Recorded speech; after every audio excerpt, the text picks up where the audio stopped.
Teenage twin sisters who said they found their mother dead, but later confessed to killing her. For months, they lied to police. For years, they lived with the crime. And we have to warn you here, what you're about to see is very graphic. Oh, but this horrible crime never went before a judge or a jury, and we believe it is important for you to hear the truth about what really happened inside that house between those twins and their mother. Katie? Well, DeMarco, through open records requests, 11 Alive has obtained critical evidence that never made it into a courtroom. Crime scene photos, interrogation tapes, surveillance video, and finally the twins' tape confessions. These puzzle pieces show the twins as they spin a web of denials and what investigators used to unravel it. Identical twins share everything. Birthdays, clothing, even DNA. But Jasmia and Tasmia Whitehead also share a dark past. These twins admitted to murdering their mother, a confession that came after 4 months of lying to cover it up. Twin girls had come home and found their mother deceased. At first glance, these two sweet 16-year-old girls had just discovered a gruesome scene. It was the bloodiest scene I think I've ever been to. January 13th, 2010, one of the girls flags down a passing police car. Inside their home, Conyers police find their mother dead after a brutal attack, submerged in a bathtub. As soon as you opened the door, you could smell the blood, like the copper iron smell. The girls, known as Taz and Jazz, are described as visibly distraught and taken into the care of Conyers police. You come over here, sweetheart. Come sit over here. Until now, these tapes have never been seen by the public. Jazz, screaming or say something. I looked that way, and all I saw was blood all over the floor. We were treating them as, victims, witnesses that came home, found their mother, dead. Remember, these girls admit it. This is all an act. He's not gonna come back. Several times, Jazz asked for her mother. Mommy. Mama. A mother that she, along with her sister, murdered. You gotta be strong, Jay. You got to. Because I'm gonna make sure they find the person that did it. The people who did it are in this room, lying to police. It's a little red thingy that sit up on one of the tables. I didn't see it. There's a vase, a big giant red vase. That had been used to strike their mother. More lies, some laced with truth. There was blood in front of the door, and there was a line of blood, like somebody dragged her in there.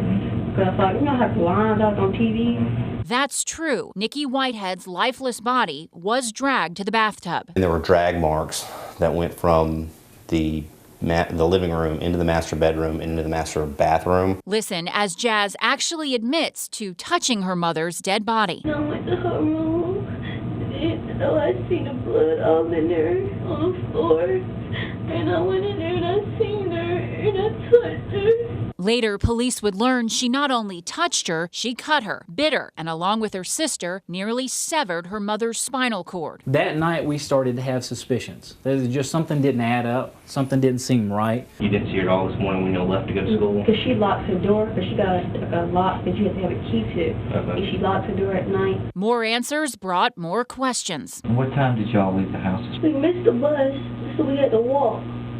You walked all the way to Rockdale? It's not far. But this surveillance tape shows the girls walked to a gas station and hitchhiked to school with a stranger. Is that the clothes you wore to school today? And arrived there 2 hours late, as seen here on this school surveillance camera. Made all your classes today? Yes. By now, police are getting suspicious. Hey girls, we're gonna have to get you guys clothes, and I'll tell you why.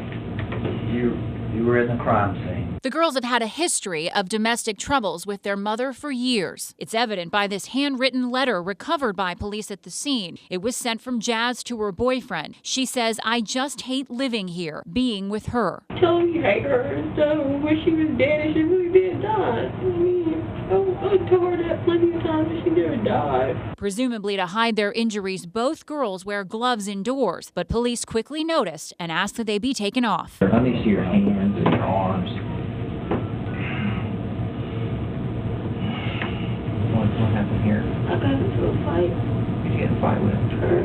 She points to her sister, but the fight was actually with her mother. They both had what could have been bite marks or scratch marks on their hands. Taz had a bite mark on her left arm. Detectives decide it's time to separate the girls. All right.